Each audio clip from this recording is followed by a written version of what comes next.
इस कहानी में एक अजीब सी चीज ये है कि लोग आपस में बात नहीं करते क्योंकि जो भी आवाज निकालता है उसे एक खौफनाक शैतान मार डालता है। लेकिन ये शैतान कौन है और ये सब क्यों हो रहा है, ये सब हम इस कहानी में देखेंगे। तो इस मूवी की शुरुआत होती है एक तबाही के बाद की दुनिया को दिखाने से, जहाँ कुछ ही लोग जिंदा बचे होते हैं। जंगल में हमें एजरियल नाम की एक लड़की नजर आती है जो एक पौधे के फूल तोड़ रही होती है। जंगल की खामोशी में अचानक एक अजीब सी आवाज गूंजती है जो उसे खौफजदा करके रख देती है। इसी दौरान एजरियल को अपना दोस्त नजर आया जो आग जलाकर बैठा होता है। एजरियल फौरन उस आग को बुझा देती है और उसे चुप रहने का इशारा करती है, क्योंकि इस जंगल में हर छोटी सी आवाज मौत का सिग्नल होता है। क्योंकि यहाँ जो शैतान है वो आवाज सुनकर उसी तरफ जा सकता है और उस इंसान को मार देता है। ये दोनों चुपचाप बैठकर वक्त गुजारती हैं। फिर एजरियल अपनी दोस्त को फूल से बनी एक चीज देती है जो उसने खुद बनाई थी, मगर अचानक इन दोनों को फिर से कोई आवाज सुनाई देती है जिससे वो अलर्ट हो गई। दोनों छुपने की कोशिश करते हैं लेकिन समझ जाते हैं कि जंगल में हमारे अलावा कोई और भी है। एजरियल का दोस्त ये जानने के लिए आगे जाता है कि वो आवाज किस चीज की थी, लेकिन फिर वापस नहीं आता। काफी देर हो गई थी। एजरियल को एहसास होता है कि मेरा दोस्त किसी मुसीबत में है,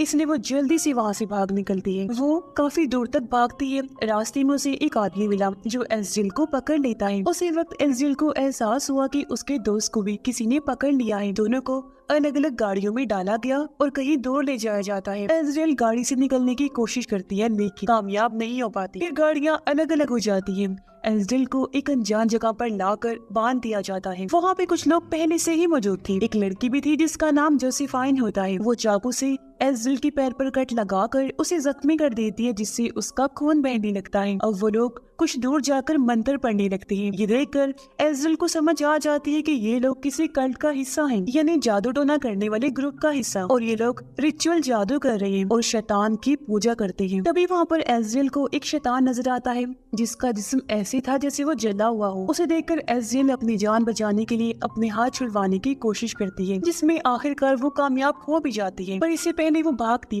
कल्ट का एक लड़का आकर एजरियल को पकड़ लेता है और उसे फिर से बांधने की कोशिश करता है, लेकिन एजरियल एक लकड़ी उठाकर उसके गले में घुसा देती है जिससे उसका खून बहने लगा। तभी यहाँ शैतान आकर उसके खून को चखने लगता है और उस लड़के को काट खाता है, जबकि एजरियल अपनी जान बचाने के लिए भाग जाती है। लेकिन वहाँ के लोगों को पता चल जाता है कि एजरियल फरार हो गई है और उनका एक आदमी मारा गया है। एजरियल जंगल के रास्ते काफी दूर निकल जाती है। वो एक नदी के पास पहुंची, अपने जख्मों को साफ करती है और पैर वाले जख्म पर पट्टी बांधती है। मगर तभी उसने देखा कि मेरे पास वही जला हुआ शैतान आ रहा है, पर वह शोर नहीं करती, चुप रहती है और पास बनी केव यानी गार में चली जाती है छुपने के लिए। लेकिन वो शैतान उसे ढूंढता हुआ वहाँ भी चला जाता है। एजरियल पूरी कोशिश करती है कि कोई आवाज न करे ताकि वो शैतान उसे महसूस न कर सके। शैतान को भी उसके बारे में पता नहीं चल पाया और वो केव से चला जाता है। इसके बाद एजरियल बाहर निकली, अपने रास्ते पर आगे बढ़ने लगती है। वो एक छोटी बस्ती तक पहुंच जाती है जहाँ कुछ लोग उन शैतानों से बचकर रह रहे थे। उन्होंने यहाँ फैंस, बाड़े और कटीले तार लगाए हुए थे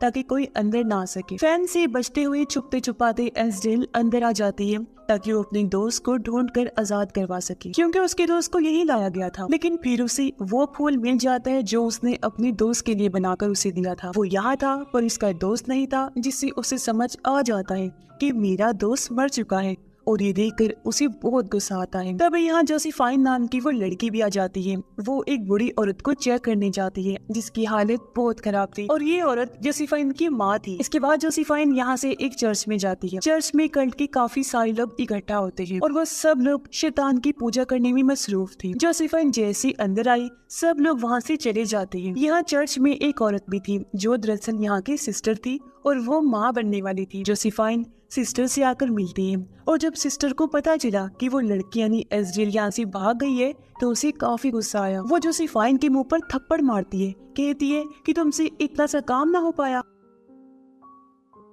तभी हम देखते हैं कि एजरियल इस जगह के नीचे ही छुपी हुई है, पर तभी एक औरत आकर उसे पकड़ लेती है। तब एजरियल डरती नहीं बल्कि उसे लड़ती है, उसका मुकाबला करती है और आखिर उस औरत को मार गिराती है। पर तब तक बाकी लोगों को भी पता चल चुका था कि वो एजरियल नाम की लड़की यहाँ घुस आई है, तो सब लोग उसे पकड़ने के लिए एकदम अलर्ट हो जाते हैं, क्योंकि कैसे भी करके वो लोग एजरियल को पकड़ना चाहते हैं और उसे शैतान को देना चाहते हैं ताकि वो अपने मकसद में कामयाब हो सके, जो मकसद बहुत खतरनाक था।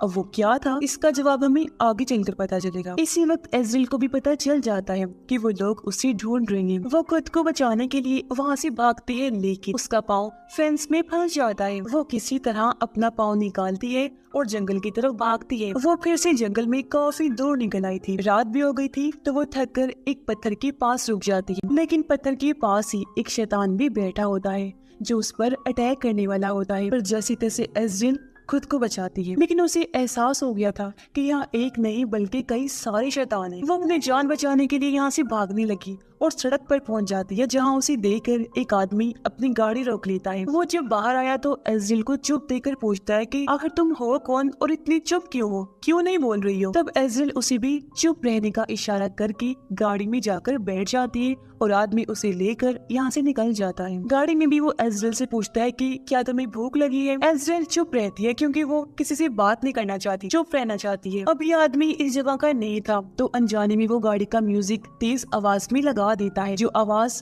कल्ट के लोगों ने भी सुन ली थी, जो कुछ दूर जाने पर सामने आकर खड़े हो जाते हैं और उस आदमी को गोली मार देते हैं। इससे गाड़ी का बैलेंस बिगड़ने से एक्सीडेंट हो गया और वो एक पेड़ से जा टकराती है। आदमी मर गया, लेकिन एज़रियल जिंदा बच जाती है और वहाँ से भागने लगती है। एक आदमी उसे पकड़ लेता है, भागने ही नहीं दे रहा था, रोकने की कोशिश करता है, लेकिन वो उससे लड़ती है। आदमी के पास गन थी, जो छीनकर एज़रियल उसे शूट करके वहाँ से आगे बढ़ जाती है। काफी दूर आने पर वो अपने दोस्त को देखती है जो जिंदा होता है, लेकिन उसकी दोस्त ने यहाँ एक पिंजरा लगाया हुआ था ताकि शैतान को पकड़ सके। लेकिन एज़रियल का पाँव उस पिंजरे में फंस जाता है और वो पेड़ से उल्टा लटक जाती है। इसी वक्त कल्ट का एक आदमी वहाँ आ जाता है जो उन दोनों को मारना चाहता था ताकि इन्हें शैतान को दे सके। वो जब आगे बढ़ता है तो एज़रियल उसे पकड़कर गिरा देती है, जिससे आदमी जख्मी हो गया। जब उसका खून बहता है तो उसे सूंघकर शैतान यहाँ आ जाता है, जो पहले उसके खून को चाटता है, फिर आदमी को खा जाता है। फिर वो एज़रियल की दोस्त की तरफ बढ़ा, साथ ही एज़रियल को भी खाने की कोशिश करता है पेड़ पर चढ़ के, लेकिन एज़रियल किसी तरह अपने आप को आजाद कर लेती है, मगर अपने दोस्त को नहीं बचा पाती। शैतान उसे खा जाता है, जो देखकर एज़रियल वहाँ से भाग निकलती है, लेकिन अपने दोस्त की मौत का उसे बहुत दुख था। अब वो फैसला करती है कि वो कल्ट के लोगों से अपने दोस्त का बदला लेकर रहेगी, इसलिए वो वापस उस जगह जाती है जहाँ कल्ट के लोग रहते हैं और वहाँ पे आवाज निकालती है, जो ये लोग अक्सर निकाला करते थे। इस वजह से कल्ट के लोग समझते हैं कि शायद उनका कोई साथी खतरे में है और वो सब उसे बचाने के लिए जंगल में निकल पड़ते हैं। इसका फायदा उठाकर एज़रियल उस जगह पर घुस गई। फिर वो चर्च के अंदर भी चली जाती है जहाँ वो सिस्टर रहा करती थी। एज़रियल के पास एक गन थी और वो उसी सिस्टर के ऊपर तान देती है, लेकिन सिस्टर इशारा करती है कि वो प्रेग्नेंट है तो तुम मुझे नहीं मार सकती। लेकिन अब एकदम सिस्टर एज़रियल पर ही हमला कर देती है, जिससे वो थोड़ी सी जख्मी हो जाती है। तभी कल्ट के लोग आकर उसे पकड़कर अपने साथ ले जाते हैं, एक ताबूत में बंद कर देते हैं। ताबूत को मिट्टी में गाड़ कर उसे जिंदा ही दफन कर दिया जाता है। इस वजह से वो काफी घबरा गई। एज़रियल को लगता है कि वो अब वहाँ से नहीं निकल सकती, बुरी तरह यहाँ फंस गई है, बाहर निकलने का कोई रास्ता भी नहीं है। लेकिन तभी उसने देखा कि जहाँ मैं बंद हूँ उसके साथ में एक सुरंग भी है। बड़ी मुसीबत की बात तो ये थी कि वहाँ शैतान रहते हैं। एज़रियल को और भी डर लगने लगता है, लेकिन फिर भी वो सुरंग के रास्ते से निकलने की कोशिश करती है। यहाँ काफी अंधेरा था, लैंटर्न लेकर वो आगे बढ़ी और उसे पता चलता है कि यहाँ रहने वाले शैतानों ने मुझे देख लिया है और उसके पीछे पड़ जाते हैं वो, इसलिए वो वापस भागकर उसी ताबूत में चली जाती है। पर तभी एक शैतान ठीक एज़रियल के ऊपर आ जाता है। वो उसके खून को सूंघता तो है, लेकिन उसे कुछ करता नहीं, छोड़ देता है, क्योंकि एज़रियल के हाथ पे उस प्रेग्नेंट सिस्टर का खून लगा हुआ था, जिससे शैतान को ये लगा कि यही वो प्रेग्नेंट औरत है जो हमारे बच्चे को जन्म देने वाली है, इन्हीं शैतान के बच्चे को। इसलिए कोई भी शैतान एज़रियल को कुछ नहीं कहता और इस तरह उसकी जान बच जाती है। फिर कल्ट के सभी लोग अपने अपने टेंट्स में वापस आ जाते हैं। एज़रियल भी उसी सुरंग के रास्ते एक टेंट से निकलकर बाहर आ जाती है, क्योंकि सुरंग का रास्ता एक टेंट से बाहर निकलता था जहाँ से वो बाहर आ गई थी। अब हम सिस्टर को देखते हैं जो अभी तक चर्च में थी और अपने पेट के जख्मों को साफ कर रही होती है। पर तभी यहाँ पर जोसेफाइन आ गई जो उसकी मदद करती है, लेकिन तभी उन्हें पता चलता है कि बाहर किसी टेंट में आग लग गई है। जो टेंट वो था इसमें जोसेफाइन की मॉम थी। देखते ही देखते ये आग दूसरी टेंट्स तक भी फैल जाती है, सारे ही टेंट्स जल जाते हैं। तब हमें पता चलता है कि ये आग और किसी ने नहीं बल्कि एज़रियल ने ही लगाई होती है। सभी लोग आग बुझाने की कोशिश में लग जाते हैं, जबकि एज़रियल यहाँ पर एक बंदूक उठाती है और लोगों को गोलियां मारना शुरू कर देती है। एज़रियल का गुस्सा अब अपनी आखिरी हद तक पहुँच गया था और वो किसी भी कीमत पर रुकने को तैयार नहीं थी। वो जोसेफाइन को भी गोली मार देती है और काफी सारे लोगों को शूट करके मार देती है और एक की तो उसने गर्दन तक काट दी थी। फिर वो यहाँ से चर्च में पहुंच जाती है जहाँ सिस्टर अकेली होती है। यहाँ आकर सिस्टर और एज़रेल के दरमियान लड़ाई शुरू हो जाती है। सिस्टर जो हालांकि प्रेग्नेंट होती है, इसके बावजूद भी वो एज़रेल पर भारी पड़ती है। वो एज़रेल को मारने की कोशिश करती है, पर तभी सिस्टर की तबीयत खराब हो गई, यानी उसका बच्चा पैदा होने का टाइम आ गया था। अब जोसेफाइन भी यहाँ गन लेकर आ जाती है क्योंकि वो मरी नहीं थी, बच गई थी। वो एज़रेल पर गोली चलाती है लेकिन वो बचकर किसी तरह छुप जाती है। पर अब एज़रेल जोसेफाइन पर हमला कर देती है और इन दोनों की खतरनाक लड़ाई होने लगती है। फिर एज़रेल एक बड़ा सा चाकू उठाती है और जोसेफाइन की गर्दन में घोंप देती है, जिससे जोसेफाइन वहीं मर जाती है। फिर एज़रेल सिस्टर की तरफ बढ़ी।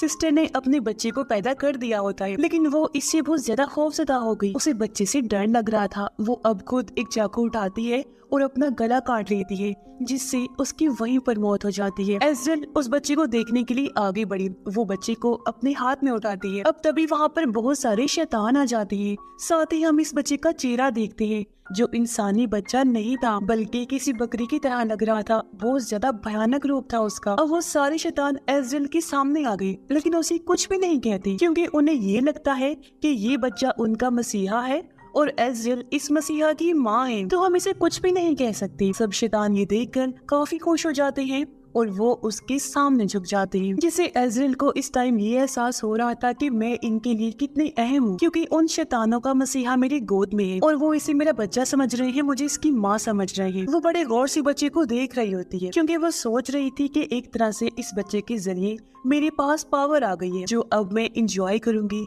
इन शैतानों पर हुकूमत करके, इन पे कब्जा करके। वो जो पहले एज़रेल को मारना चाहते थे, अब हमेशा उसके गुलाम बनकर रहेंगे। और इसी के साथ ये फिल्म भी इधर ही खत्म हो जाती है।